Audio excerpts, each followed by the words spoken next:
Good morning everyone, welcome to the math station. This is J P sir और आज हम शुरू करने वाले हैं क्लास 9 के चैप्टर फर्स्ट की एक्सरसाइज 1.2 का इंट्रोडक्शन पार्ट। देखो यार, इस वीडियो में सारा का सारा इंट्रोडक्शन कराने वाला हूँ। इसके कोई पार्ट 1 पार्ट 2 नहीं होने वाले, सिंगल वीडियो रहेगी। कॉन्सेप्ट कम है। एक इर्रेशनल नंबर क्या होते हैं वो सीखेंगे, रियल नंबर क्या होता है और इर्रेशनल नंबर को या रियल नंबर को नंबर लाइन में प्लॉटिंग कैसे करें, ये तीनों कॉन्सेप्ट हम सीखने वाले हैं। तो यार बिना टाइम वेस्ट करें शुरू करते हैं हमारे आज की क्लास। समझते हैं सबसे पहले इर्रेशनल नंबर क्या होते हैं। हेडिंग मैंने डाल दिया, समझ लेते हैं यार इर्रेशनल नंबर क्या होते हैं। वो नंबर्स, ध्यान से देख, वो नंबर जिन्हें मैं पी अपॉन क्यू के फॉर्म में नहीं लिख सकता हूँ, जहाँ पे पी और क्यू इंटीजर्स हूँ और क्यू जीरो इक्वल ना हो। लिख देता हूँ, समझ आएगा। वो नंबर जिन्हें मैं पी अपॉन क्यू के फॉर्म में नहीं लिख सकता, क्या नहीं कर सकता यार, नहीं लिख सकता हूँ, नहीं लिख सकता। ओके, जिन्हें मैं पी अपॉन क्यू के फॉर्म में नहीं लिख सकता हूँ, ठीक है, जहाँ पे पी और जो क्यू है, P and Q integers, P and Q R integers, जहाँ पे पी और क्यू इंटीजर्स हो और क्यू कभी भी जीरो के इक्वल ना हो, इस फॉर्म में मैं इसे कभी नहीं लिख सकता हूँ यार, ठीक है। उन्हें हम बोलते हैं इर्रेशनल नंबर। अब ये कौन से नंबर होते हैं, समझ ध्यान से। ये वो सारे नंबर होते हैं अगर रूट के अंदर परफेक्ट स्क्वायर ना हुआ हो। मतलब क्या, रूट के अंदर not a perfect square, not a perfect square. अच्छा, रूट के अंदर परफेक्ट स्क्वायर नहीं, अच्छा रूट के अंदर परफेक्ट स्क्वायर नहीं, लेकिन ये परफेक्ट स्क्वायर क्या होता है ये भी नहीं पता। मैं बताता हूँ यार, तूने 8th क्लास में चैप्टर 5 में बहुत अच्छे से पढ़ा है स्क्वायर एंड स्क्वायर रूट। वहाँ पे बहुत डिटेल में बताया गया है परफेक्ट स्क्वायर क्या होता है। मैं शॉर्ट में बताता हूँ, समझ तो मैं यहाँ भी आ जाएगा, ठीक है। पहले समझते हैं परफेक्ट स्क्वायर क्या होता है, फिर समझेंगे नॉट अ परफेक्ट स्क्वायर क्या होगा। परफेक्ट स्क्वायर बताता हूँ भाई। जैसे तूने नंबर देखे 1, ठीक है, 9 1 हो गया, 9 हो गया, यहाँ पे पहले 4 ले लें। 1 हो गया, 4 हो गया, 9 हो गया, 16 हो गया, 25 हो गया, 36 हो गया। ये कुछ नंबर्स हैं, ठीक है। अब ध्यान से देखना, ये ऐसे नंबर्स हैं, ये वो सारे के सारे ऐसे नंबर हैं जिन्हें तू किसी दूसरे नेचुरल नंबर का जैसे तू दूसरे नेचुरल नंबर का स्क्वायर लिख सकता है। कैसे यार, नेचुरल नंबर का स्क्वायर मतलब क्या, 1 को तू 1 का स्क्वायर लिख सकता है, अरे हाँ ना बोल यार। 4 को तू 2 का स्क्वायर लिख सकता है, 9 को 3 का स्क्वायर, 16 को 4 का स्क्वायर, 25 को 5 का स्क्वायर और 36 को 6 का स्क्वायर। मतलब ये सारे के सारे वो नंबर थे जिन्हें मैंने किसी दूसरे नेचुरल नंबर का स्क्वायर करके लिख दिया, किसी दूसरे नंबर का स्क्वायर लिख दिया, तो इन सबको मैं बोलता हूँ परफेक्ट स्क्वायर। ये सारे के सारे नंबर होते हैं परफेक्ट स्क्वायर। क्या चीज़ यार, परफेक्ट स्क्वायर, अरे हाँ ना बोल यार, ठीक है। चलो, अब ये परफेक्ट स्क्वायर समझ लिया। नॉट अ परफेक्ट स्क्वायर क्या होंगे, इन नंबर्स के अलावा और भी ऐसे नंबर है, जैसे कि कुछ कुछ नंबर हो गए हमारे 49 हो गया, 64 हो गया, 81 हो गया। ये सारे के सारे नंबर परफेक्ट स्क्वायर होते हैं, जिसे तू किसी दूसरे नंबर का स्क्वायर करके लिख सके, हाँ ना बोल यार। तो ठीक है, नॉट अ परफेक्ट स्क्वायर क्या होगा, इनके अलावा जितने नंबर बच गए वो सारे के सारे परफेक्ट स्क्वायर नहीं है। जैसे कुछ एग्जांपल बता दूं मैं तुझे, लिखा हो तेरे पास, इसमें एक लाइन ड्रॉ करते हैं, ठीक है यार, पतली सी हल्की सी लाइन ड्रॉ करी। जैसे लिखा है तेरे पास √2, √3, √7, √8, ठीक है, √10। अब देख, 2 को ना तू किसी का स्क्वायर नहीं लिख सकता। कोई ऐसा नंबर सोच के देख जिसे तू स्क्वायर करे और आंसर 2 आ जाए, है ही नहीं। कोई ऐसा नंबर सोच जिसे तू स्क्वायर करे और उसका स्क्वायर करके 7 तुझे मिल जाए, है ही नहीं। तो ये सारे के सारे नंबर क्या है, नॉट अ परफेक्ट स्क्वायर, ये परफेक्ट स्क्वायर नहीं है। 2 हो गया, 3 हो गया, 7 हो गया, 8 हो गया, 10 हो गया, इन्हें तू कर ही नहीं सकता ऐसा कुछ कि किसी का स्क्वायर करके तुझे ये नंबर मिल जाए, नहीं मिले, ठीक है। अब ये जो नंबर यदि रूट के अंदर है, ये सारे के सारे नंबर का रूट के अंदर है, तो इन नंबर को हम बोलते हैं इर्रेशनल नंबर। इर्रेशनल नंबर बोलते हैं, क्यों बोलते हैं यार, क्योंकि इन नंबर को ना तू कभी भी पी अपॉन क्यू के फॉर्म में नहीं लिख सकता, जहाँ पे पी और क्यू इंटीजर्स हो। दोनों चीज सुनना, ये दोनों चीज काम की है, जहाँ पे पी और क्यू इंटीजर्स भी हो, क्यू जीरो इक्वल ना हो। अच्छा ठीक है, अब तुम बोलोगे सर √2 को तो मैं √2 को डिनोमिनेटर में 1 करके लिख सकता हूँ। देखो यार, √2 अपॉन 1, बोलोगे सर पी अपॉन क्यू के फॉर्म में हो गया, बन तो गया रैशनल नंबर, बन गया, बिल्कुल बन गया। अब देख मैं तुझे बताता हूँ, पहले तू ये समझ रैशनल नंबर की क्या क्या क्राइटेरियाज थे, क्या क्या शर्तें थी रैशनल नंबर की। देख, जो रैशनल नंबर थे ना यार, क्यू से डिनोट करते हैं रैशनल नंबर को, वो क्या था, पी अपॉन क्यू के फॉर्म में होना चाहिए, और जहाँ पे पी एंड क्यू क्या हो मेरे, इंटीजर्स हो। क्या हो यार, इंटीजर्स हो। क्या चीज़, इंटीजर्स, और क्यू कभी भी 0 के इक्वल नहीं होना चाहिए। अरे हाँ ना बोला, इसमें कोई शक वाली बात नहीं है। अब इंटीजर्स क्या होते हैं, इंटीजर्स भी समझ ले पहले। इंटीजर्स क्या, 0, 1, 2 सारे के सारे पॉजिटिव नंबर, और -1, -2 डॉट डॉट करके सारे के सारे नेगेटिव नंबर।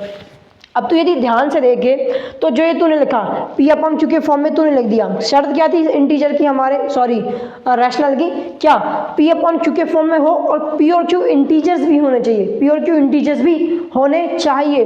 तो पी अपन क्यू के फॉर्म में तूने लिख दिया, तेरा जो क्यू है वो जीरो नहीं है, तेरा क्यू इंटीजर, लेकिन जो तेरा पी लिखा है, जो तेरा पी मतलब न्यूमरेटर, क्या ये तुझे इंटीजर में आता हुआ दिख रहा है? कहीं दिख रहा है इस लाइन में, इसका कॉम्बिनेशन में, कहीं भी तुझे इंटीजर में दिख रहा है कि √2 लगाओ? कहीं √2 दिख रहा है? नहीं दिख रहा है। √2 का मतलब क्या होता है? 2 की पावर 1/2, 2 की पावर 1/2 मतलब 2 की पावर हाफ, 2 की पावर हाफ। कहीं तुझे इंटीजर में दिख रहा है? नहीं दिख रहा। तो सीधी सी बात है ये इंटीजर नहीं है, ये इंटीजर नहीं है। तो तुम कैसे बोल सकते हो कि ये जो नंबर है पी अपन क्यू के फॉर्म में जो लिखा दिख रहा है तुम्हें लिखा, वो एक रैशनल नंबर हो सकता है? नहीं हो सकता, क्योंकि ये जो ऊपर वाला नंबर है वो इंटीजर है ही नहीं। तो मैं कैसे बोल दूँ ये मेरा रैशनल नंबर है? अरे हाँ ना हो यार, यदि ये रैशनल नंबर नहीं है तो ये कौन सा हो जाएगा? इररेशनल हो जाएगा। क्या हो जाएगा यार? इररेशनल। मतलब अगर रूट लगाए किसी नंबर के ऊपर और वो परफेक्ट स्क्वायर ना हुआ हो, परफेक्ट स्क्वायर नहीं हो, तो वो मेरा एक नंबर इररेशनल नंबर होगा। क्या होगा यार? इररेशनल होगा। अब तुम बोलोगे सर जब परफेक्ट स्क्वायर नहीं है तभी, अगर परफेक्ट स्क्वायर हुआ और रूट लगा तो क्या होगा? बता देता हूँ यार, बिल्कुल सही बात है, डाउट आ सकता है। जैसे मान लें कि एक एग्जांपल √16 के ऊपर एक क्या लगा है? √16, ठीक है, 16 के ऊपर रूट लगाए। अब क्या ये एक इररेशनल है या रैशनल है? अब तुम सोच के बताओ या मैं सोच के बताता हूँ तुम्हें। सर बोलोगे सर रूट लगा है, रूट अगर किसी नंबर के ऊपर लगा रहता है तो वो मेरा एक इररेशनल नंबर होता है। अगर अंदर परफेक्ट स्क्वायर हुआ ना तो कुछ क्राइटेरिया अलग हो जाते हैं। 16 मुझे पता है परफेक्ट स्क्वायर होता है, कैसे देख समझाता हूँ तुझे, क्यों नहीं होगा ये। अगर तुझे पता है रूट की वैल्यू क्या हो, रूट का मतलब क्या? पावर 1/2। अरे हाँ ना बोल यार, इसमें कोई शक वाली बात नहीं है। तो 16 को कुछ लिख सकता है? लिख सकता हूँ। 16 को 2 की पावर 4 की पावर 2 लिख सकता है। अरे हाँ ना बोल यार, और पावर हाफ लगी, इसमें कोई शक वाली बात नहीं है। 4 square multiply by 4 square bracket half. अरे हाँ ना बोल यार। अब तुझे एक फॉर्मूला पता है a power n bracket m, इसका मतलब क्या होता है? a power n multiply by m। अरे हाँ ना बोल यार। अब तू यही करेगा 4 की पावर n ब्रैकेट m, तो इसका मतलब क्या हो जाएगा? इसका मतलब क्या हो जाएगा? 4 की पावर 2 मल्टीप्लाई बाय 1/2, और 2 को मार देगा तो वैल्यू क्या आ जाएगी? 4। अच्छा 4 तो एक नेचुरल नंबर है, 4 के डिनोमिनेटर में तू 1 लिख सकता है। अब ये पी अपन क्यू के फॉर्म में भी हो चुका है, पी और क्यू दोनों के दोनों इंटीजर भी हैं, तो ये मेरा एक रैशनल नंबर बन जाएगा। इसलिए बोल रहा हूँ मैं कि रूट के अंदर परफेक्ट स्क्वायर नहीं हुआ तो वो हमारा एक रैशनल नंबर होगा। अरे हाँ ना बोल यार। जहाँ तक जो कुछ मैंने अभी तुझे समझाया तुझे सब कुछ समझ आ चुका होगा। तो यार अब थोड़े से और आगे बढ़ते हैं, रियल नंबर क्या होते हैं वो समझते हैं। बहुत सारा लिख लिया, मैं थोड़ा सा रफ करता हूँ, थोड़ा सा पॉज लेते हैं, उसके बाद कंटिन्यू करेंगे वीडियो।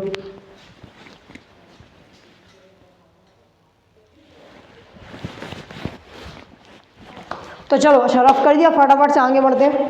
तूने देख रैशनल नंबर समझ ली, और तू रैशनल नंबर भी जानता है। क्या चीज़ जानता है तू? Rational number. क्या चीज़ यार? रैशनल नंबर क्या होते हैं तुझे पता है? रैशनल नंबर वो नंबर होते हैं जिन्हें तू पी अपन क्यू के फॉर्म में लिख सकता है। पी और क्यू जहाँ पे इंटीजर होते हैं, ठीक है, और क्यू जीरो इक्वल नहीं होता है। और रैशनल क्या होते हैं जिन्हें तू पी अपन क्यू के फॉर्म में नहीं लिख सकता, जहाँ पे पी और क्यू इंटीजर हो और क्यू जीरो के इक्वल ना हो। अरे हाँ ना बोल यार। अब समझ, जैसे कि तेरे पास एक कटोरा है, कटोरा में एक बाउल है तेरे पास, उसमें बहुत सारे रैशनल नंबर पड़े हैं। कौन से पड़े? Rational number. एक और कटोरा है तेरे पास इररेशनल नंबर का, जिसमें बहुत सारे इररेशनल नंबर पड़े। अब दोनों कटोरे को तूने लेकर के एक बाल्टी में डाल दिया और दोनों को घोल दिया, ऐसे मिला दिया। अब क्या हो जाएगा? उसमें इररेशनल नंबर भी हो गए और रैशनल भी हो गए, दोनों का मिक्सचर हो गया। अब दोनों के मिक्सचर को, उस जो बाल्टी में जितने भी नंबर आ गए होंगे ना, दोनों के मिक्सचर, उन्हें हम बोलते हैं रियल नंबर्स। क्या बोलते हैं यार? Real numbers. मतलब क्या? जब ये दोनों कंबाइन हो जाएं, ठीक है, रैशनल और इररेशनल भी, तो हम उन्हें बोलने लगते हैं रियल नंबर। क्या बोलते हैं यार? Real numbers. Real number is the collection of rational and irrational. Real number is the collection of rational and irrational numbers. अरे हाँ ना बोल यार। अब तूने ना बचपन से एक नंबर लाइन देखी है, कैसी देखी है? ऐसी होती थी ना, 0 होता था, एक साइड 1 2 3, दूसरी साइड -1 -2 -3। अरे हाँ ना बोल यार, ये नंबर लाइन होती थी। अरे हाँ ना बोले, इसमें कोई शक वाली बात नहीं है। ये जो नंबर लाइन होती है ना, इसे हम बोलते हैं रियल नंबर लाइन। क्या चीज़ यार? Real number line. Real number line. अरे हाँ ना बोल यार। अब रियल नंबर लाइन का मतलब क्या? ये ऐसी नंबर लाइन है जिसमें सारे के सारे रियल नंबर एग्जिस्ट करते हैं। सारे के सारे रियल नंबर बोले तो सारे के सारे रैशनल और सारे के सारे इररेशनल, सारे के सारे रैशनल और सारे के सारे इररेशनल। अरे हाँ ना बोल यार। तो देख, बचपन से तू एक चीज़ और सीखते आया है कि तुझसे बोला जाए √5 को प्लॉट करके दो, सॉरी 5 को 5 को प्लॉट करके बताओ, या फिर 4 को प्लॉट करके बताओ, -4 को प्लॉट करके बताओ, 3/2 मतलब क्या होता है 1.5, 3/2 यहाँ कहीं प्लॉट होता है, 1.5 होता है इसका मतलब, इसको प्लॉट करके बताओ। ये तुम कर लेते हो, मतलब तूने सारे के सारे रैशनल नंबर को एक रियल नंबर लाइन में प्लॉट करना सीख लिया। अब आती है हमारे इर्रेशनल नंबर की बारी। कोई आपसे बोले सर √5 को प्लॉट करके बताओ, √7 प्लॉट करके बताओ, √10 प्लॉट करके बताओ, अब ये तू कैसे करेगा? अब यही हम नेक्स्ट चीज़ में सीखने वाले हैं फटाफट से कि किसी भी इर्रेशनल नंबर को कैसे प्लॉट करेंगे रियल नंबर लाइन में। अब देख सारी पूरी रियल नंबर लाइन है तो इसमें नंबर एग्जिस्ट तो करेंगे ही करेंगे, इर्रेशनल भी करते हैं और रैशनल भी करते हैं। तो करते हैं यार फटाफट सीखते हैं हम ऐसे रफ करते हैं।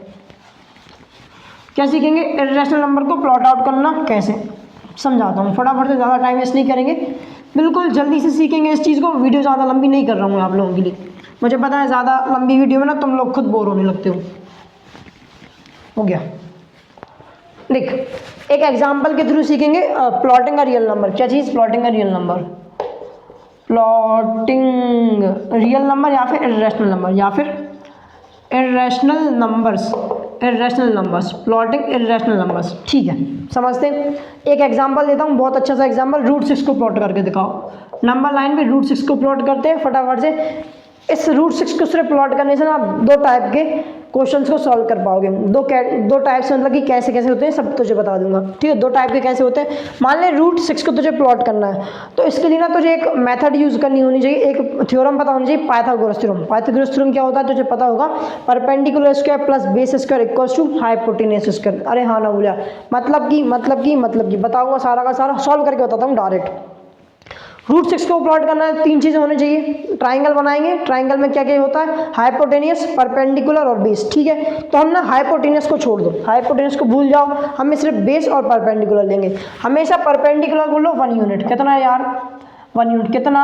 1 यूनिट। इसमें कोई शक वाली बात नहीं है। और जो बेस रहेगा ना, बेस का सिलेक्शन कैसे करना है, जैसे मुझे दिख रहा है √6, क्या दिख रहा है यार? √6। अब √6 से एक कोई 6 से ऐसा कोई परफेक्ट स्क्वायर, 6 से छोटे परफेक्ट स्क्वायर देख, 6 से छोटा परफेक्ट स्क्वायर क्या होगा? एक 1 भी होता है, एक 4 भी होता है। अब 6 के पास क्या होगा? 6 के पास 1 होगा या 4 एक परफेक्ट स्क्वायर भी है, हाँ ना बोल यार। और 6 के पास भी नियरेस्ट कौन सा है? 6 के पास 4 है, तो हम √4 लेंगे। बेस को क्या लेंगे हम लोग?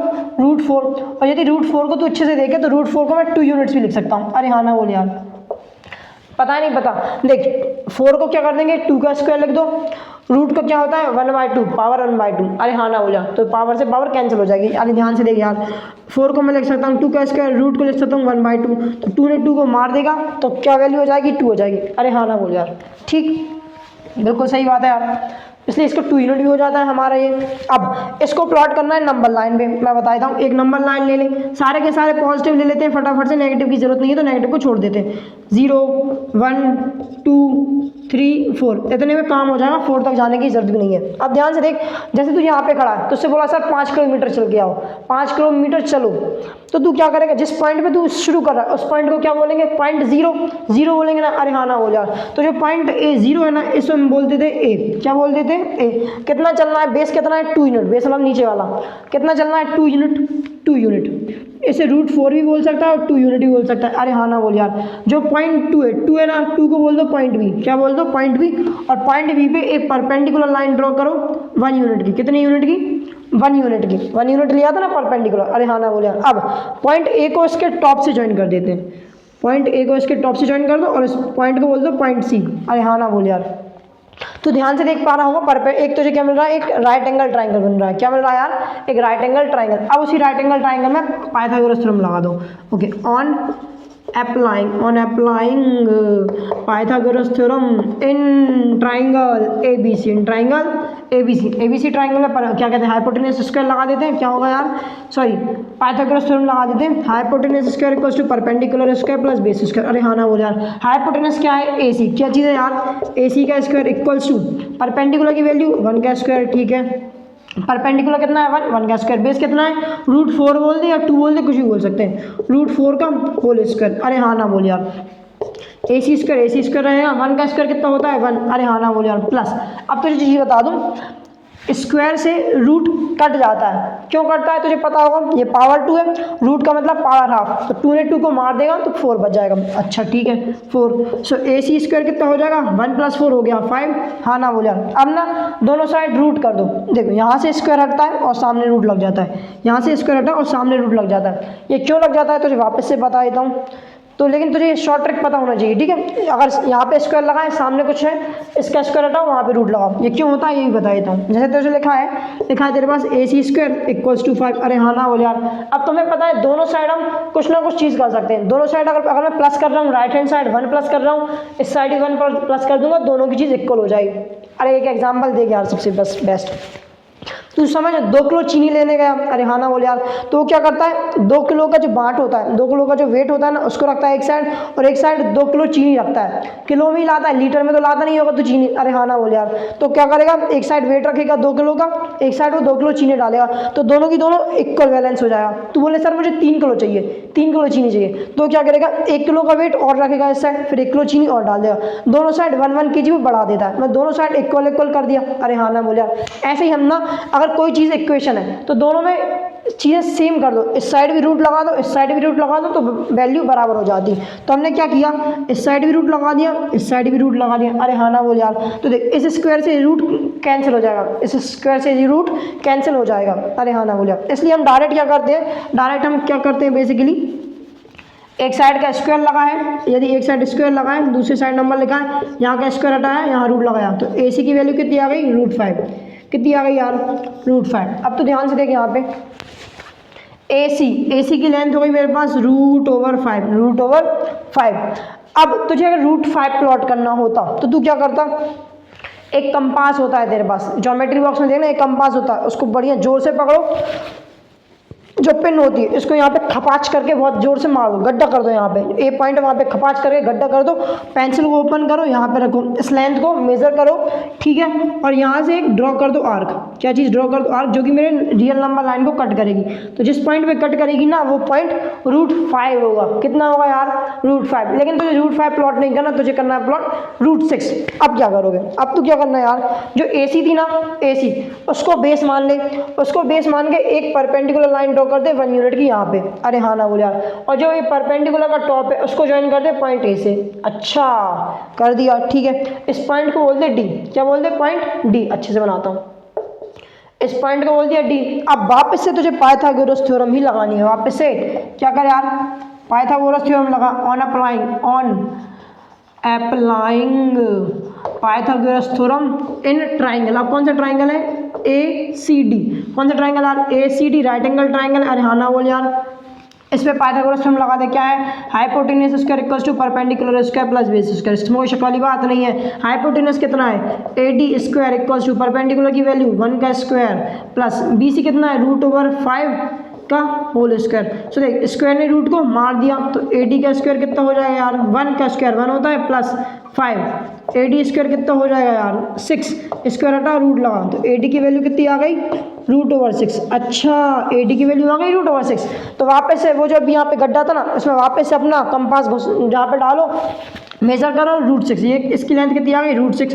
अब यहाँ से आर्क बनाना शुरू करो, जो कि किसको कट करेगी, मेरे रियल नंबर लाइन को। किस पॉइंट पे कट करा, उस पॉइंट को बोलो पॉइंट P, और जो पॉइंट P है ना वो होगा √6 का, कितने का होगा यार √6 का, हेंस P इक्वल्स टू √6, जो पॉइंट P है ना वही होगा √6। तो तूने √6 को एक नंबर लाइन में प्लॉट कर दिया, अरे हाँ ना बोल यार।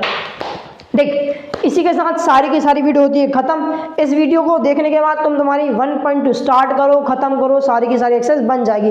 बाकी जो क्वेश्चन जहाँ तुम्हें डिफिकल्टी जाएगी, मैं सारे के सारे क्वेश्चन एक और वीडियो बनाऊंगा जिसमें पूरी 1.2 करवा दूंगा, देख लेना वहाँ पे भी, ठीक है। तो जब तक के लिए थैंक यू, शुक्रिया, धन्यवाद, खुदा हाफिज़, मिलते हैं अगली वीडियो में। और हाँ, वीडियो को लाइक करो, सब्सक्राइब करो, चैनल शेयर करो, कमेंट करो, सब कुछ करो। Bye bye.